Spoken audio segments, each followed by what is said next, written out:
Hello, I am Caroline from Inspired to Change. I am a clinical hypnotherapist, I am a coach, an artist and a teacher, and most definitely not a juggler, okay? Now, over the past 6 years, I have made it my mission to empower others to take back control of their lives, to get unstuck, to find a way to thrive so that they can give the best of themselves to the world.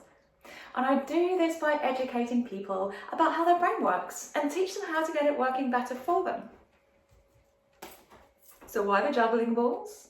Well, I'm going to be using these to explain to you how you can rewire your brain. Tap into the amazing resources that you've got up here so that you can achieve some awesome goals. So keep watching and find out how I'm going to do that.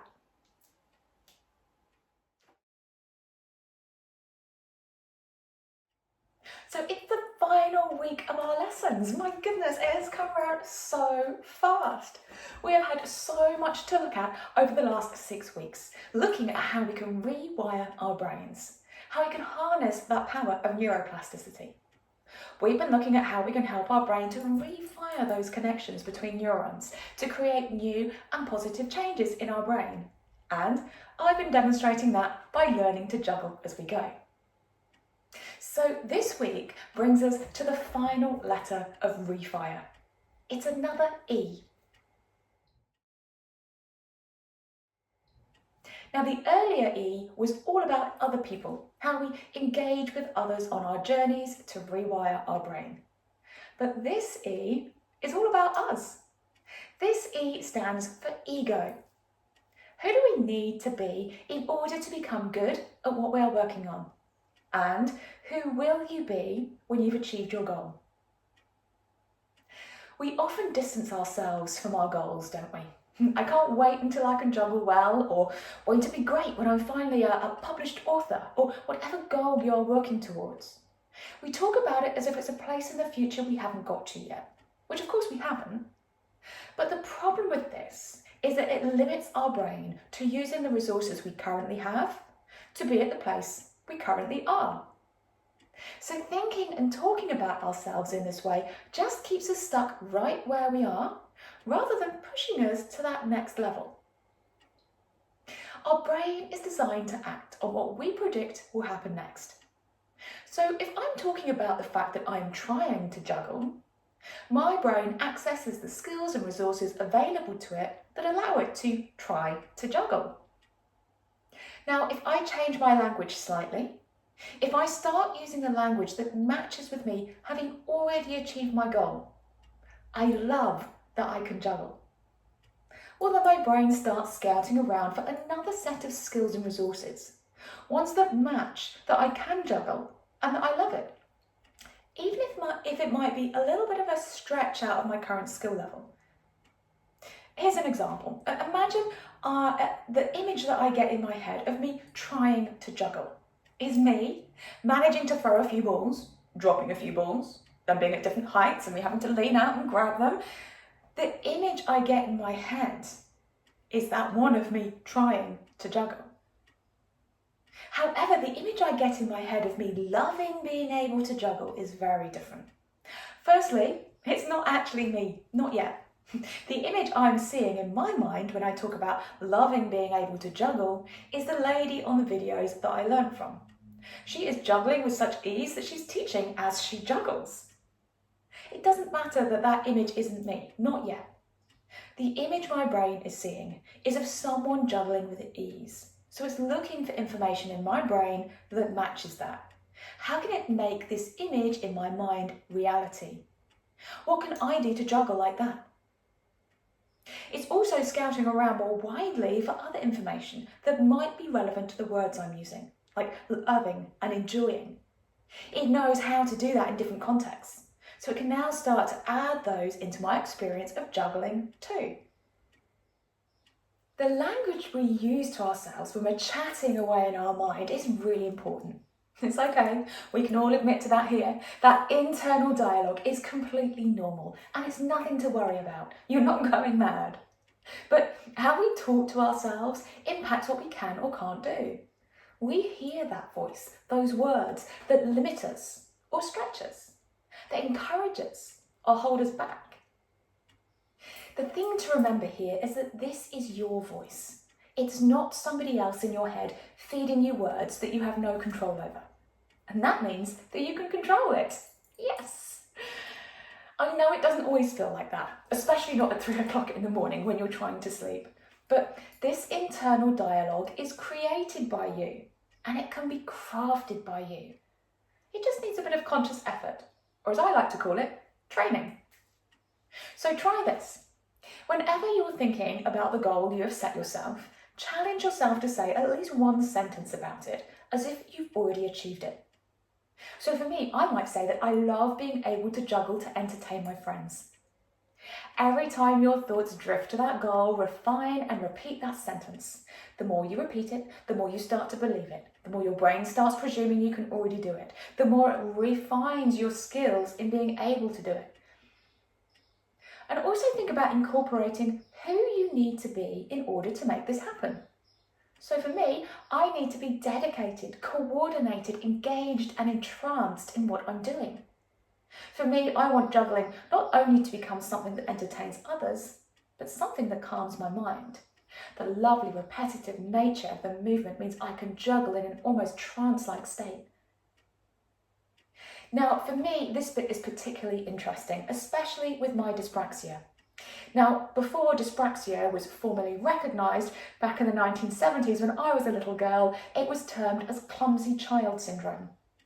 So, I've been used to talking to myself in those terms of being clumsy and uncoordinated. Now, don't get me wrong here, I cannot self-talk myself out of being dyspraxic. The truth is my brain is wired just a little bit out of sync to everyone else's, which is why I often find those motor coordination tasks harder. But that's all they are. Harder, not impossible. So I can talk myself into being more clumsy and uncoordinated and keeping myself stuck in that place by talking about how I can't do things because I'm clumsy. Or I can talk about how I enable my juggling to flow through dedicated practice. Because I know I can do things that require coordination. I learned to drive, I learned to swim, I learned to dance. Not until I was in my kind of 30s and 40s, and it was definitely harder work for me than it would be for somebody without dyspraxia. But with each of those skills, I went in with a good, strong reason and intention. I engaged with a professional to help me and those around me to hold me accountable towards my goal. I pushed myself to find that sweet spot between boredom and fear, that place where we find our flow. I used the power of my imagination to mentally rehearse those activities, and I repeated them over and over and over again. And this is the bit where I might need to put in more work than somebody else. I also learned to change my language, to talk to myself into being able to do it, rather than feeding myself with limiting beliefs. And that, in a nutshell, is the journey of Rewire. We need a reason. We need to engage with others. We need to find the sweet spot that is flow. We can harness the power of our imagination with mental rehearsal. Repeat, repeat, and repeat until we can't get it wrong. And all the way along that journey, we use positive language based on where we want to get to, rather than where we are, to help our brain find those skills and resources that we need. And when we do that, we are giving our brain the best environment to make changes. We are harnessing and taking control of the process of neuroplasticity. Our brain is constantly rewiring itself, so why not take control of that process and help it to rewire in a way that helps us achieve our goals? So, shall we take one final look at my juggling progress? Do you remember where I started out? I couldn't even throw and catch 2 balls. It was not something I had any natural ability for. Obviously, I have never juggled before, as you can see. Okay, if I try it. Okay. I've never juggled before. And each week, we saw small signs of progress. I remember my surprise and delight as I realised I could throw 3 balls. And my amazement when I could successfully juggle 6 successive balls in a row. And then we get to today. So let's see where I am now.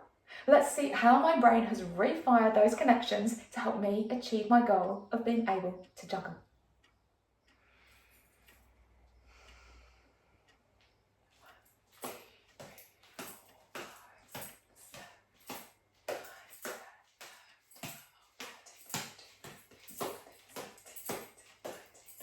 Yes! Oh, fantastic, 20 balls in a row.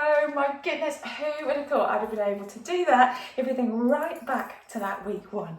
So progress again, fantastic. Now, of course, there is certainly room for even more improvement, but that's going to come with time, with keeping on track with that refire process by repeating until those connections become stronger and stronger. But I know that I'll get there. I know that my brain is going through a process that I have linked into, and that it's just a matter of time, of deliberate practice, so that I can find my flow. So I hope that you've enjoyed coming on this journey with me. I hope that you've enjoyed your own Rewire project. I would love to hear about your projects and your progress, so do let me know in the comments below.